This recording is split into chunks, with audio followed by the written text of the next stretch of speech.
ఓం శుభంకర్యే నమః. మనము సంవత్సరానికి ఒక నదికి పుష్కరాలను చేసుకుంటూ ఉంటాం. ఈ యొక్క 2024లో నర్మదా నది పుష్కరములు మనకి వచ్చాయి. ఈ నర్మదా నది పుష్కరాలు మనకి మే 1 బుధవారము నుంచి మే 12, 2024 ఆదివారము వరకు 12 రోజుల పాటు ఈ పుష్కరాలు ఉంటాయి. బృహస్పతి తన యొక్క సంక్రమణములో మారే సమయములో, ఇప్పుడు మే 1 నుంచి గురుడు మారతాడు, వృషభంలోకి వస్తున్నాడు అని మనం అంటున్నాం కదా. ఈ వృషభంలోకి వచ్చే సమయంలో గురుడు మారే ప్రతి సమయంలో ఒక నదికి పుష్కరాలని మనం చేస్తూ ఉంటాం. మేషములోకి ప్రవేశించినప్పుడు మనము గంగా పుష్కరాలను చేశాం.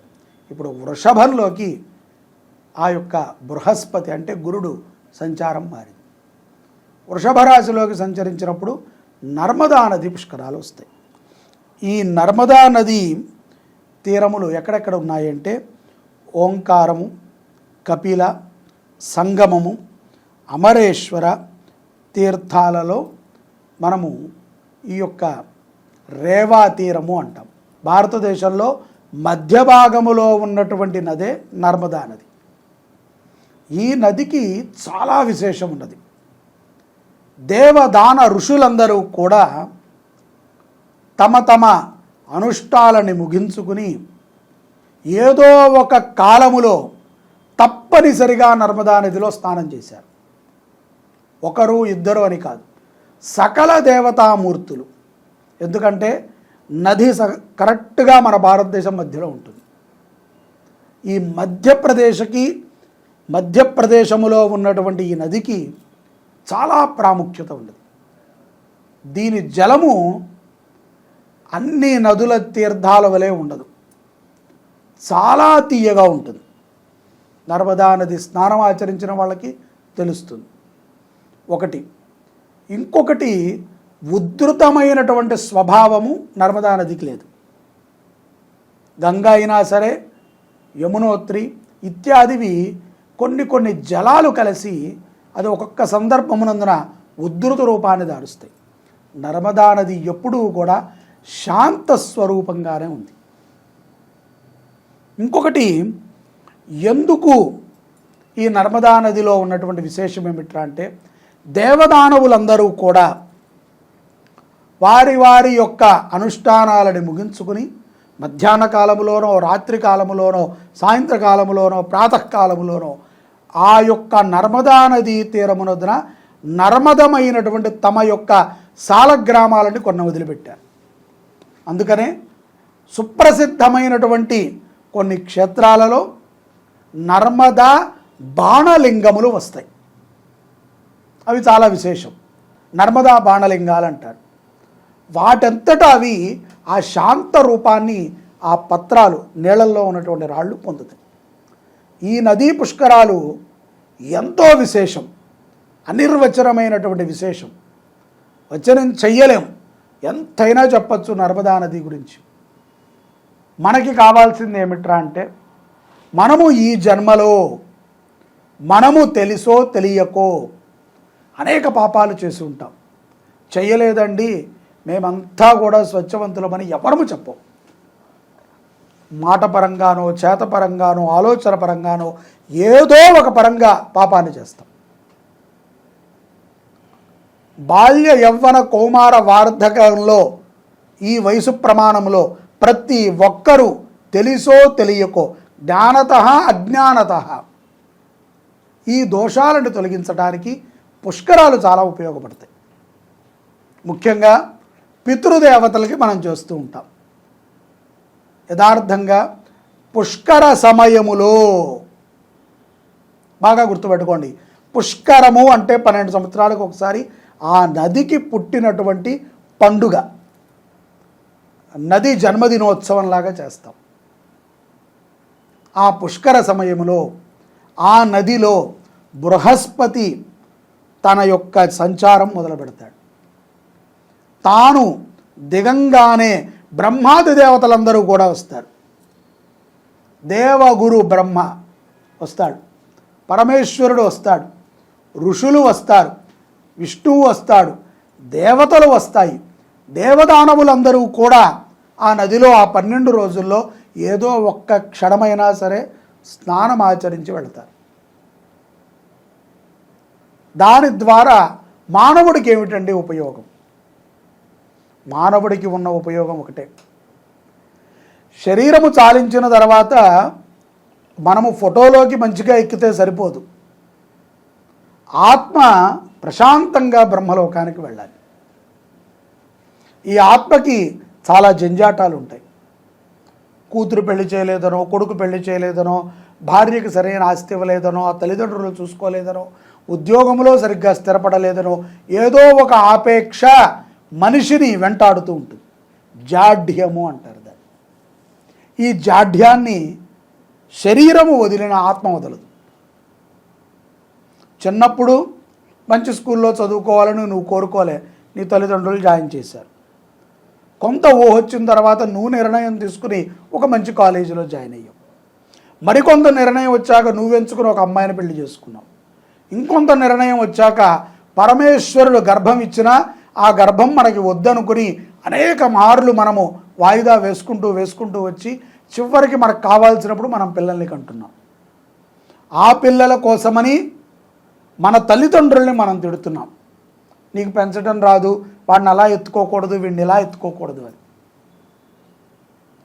ఈ పిల్లవాడు ఎదిగిన తర్వాత పునః నీలాగే అన్నీ చేస్తున్నాడు. ఆత్మ సంతృప్తిగా లేదు. జీతానికో, బట్టకో, తిండికో సంతృప్తి చెందే ఆత్మ అయితే అందరి ఆత్మలు ఎప్పుడో సంతృప్తి చెందేవి. ఆత్మ దేనికి సంతృప్తి చెందుతుంది? ఈ ఆత్మకి ఏది అంటకుండా ఉంటే సంతృప్తి చెందుతుంది. మనం అంటించుకుంటూ ఉంటాం కదా, ఈ అంటించుకున్నవి పోవాలి అంటే పుష్కర స్నానము విశేషం, పుష్కర దానము విశేషం. పుష్కరాలలో మనము చేసే ప్రతి పని కూడా ఆత్మకి అంటిన ప్రతి దారిద్ర్యాన్ని తీసివేసి స్వచ్ఛంగా పంపిస్తుంది. అందుకనే ఏ నది పుష్కరాలు వచ్చినా స్నానం చేయండి అంటారు. ఉదయ స్నానము చాలా విశేషం, మధ్యాహ్న స్నానము మధ్యమ విశేషం, రాత్రి స్నానము విశేషం. అంతే, విశేషమనే చెప్పారు. ఆమిత్యము నదీ సందర్శన కుదరదండి, మేము అమెరికాలో ఉన్నాము, యూకేలో ఉన్నాము, ఆస్ట్రేలియాలో ఉన్నాము, సెలవులు ఎవరు, బాగా ప్రెజర్ ఉంది. దర్శనం, ఆ నర్మదా నది దర్శనం. ఆ నర్మదా నదీ తీరమున ఒక బ్రాహ్మడు చేసే క్రతువులోనో, మనకు తెలిసిన వాళ్ళు చేసే క్రతువులోనో మనము పాలు పంచుకుంటాం, గొప్ప విశేషం. ఈ ఆత్మ కంటినటువంటి కైవల్యాలన్నీ పోతాయి. పుష్కర సమయములో మనము చేసేటువంటి దానములు చాలా గొప్ప విశేషం, యజ్ఞములు విశేషం. ఎంత విశేషం అంటే ఒక మంత్రాన్ని ఒకసారి చదివితే ఒక ఫలితమే, అదే పుష్కర సమయంలో ఆ మంత్రాన్ని ఒక్కసారి చదివితే 1000 ఫలితం.